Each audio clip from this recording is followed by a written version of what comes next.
An indication of who sweats where and how.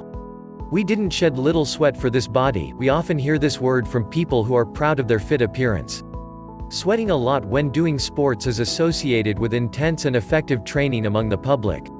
It is also thought that sweating shows that lots of calories are consumed and that fats are burned. Is it really the case? Let's see. Why are we sweating? When our body temperature rises, our sweat glands are activated and cool our body by removing moisture from our skin through evaporation. Sweating also occurs in situations of stress and anxiety, while only the sweat glands in the armpit and groin areas are activated. Different factors determine how much sweat we will do while doing sports.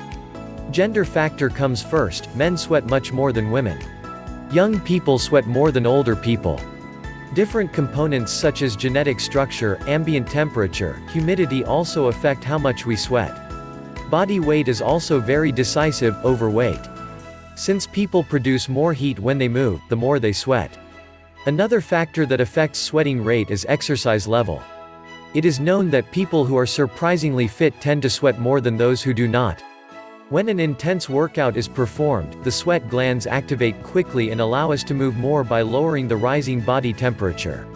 However, it is not scientifically correct to assume that excessive sweating indicates good training. Especially, it is pointless to see the waste water as weight loss because only water loss occurs and this weight is recovered when water is consumed again. On the other hand, it is not correct to assume that a less sweaty workout was inefficient. The sweat may not evaporate quickly enough. You may be training in an air-conditioned environment or near the ventilator, or you are not generally sweaty. As a result, it appears that sweating is not an indicator of the difficulty or efficiency of training. The important thing about sweating during sports is replacing the water you lost. Since the body loses a lot of water during training, it becomes dry and it is easy to remember to drink water. However, it should not be forgotten to drink plenty of water, especially in the rest of the day. Those who consume liquids such as tea, coffee and soft drinks can forget to drink enough plain water because their mouths are not too dry.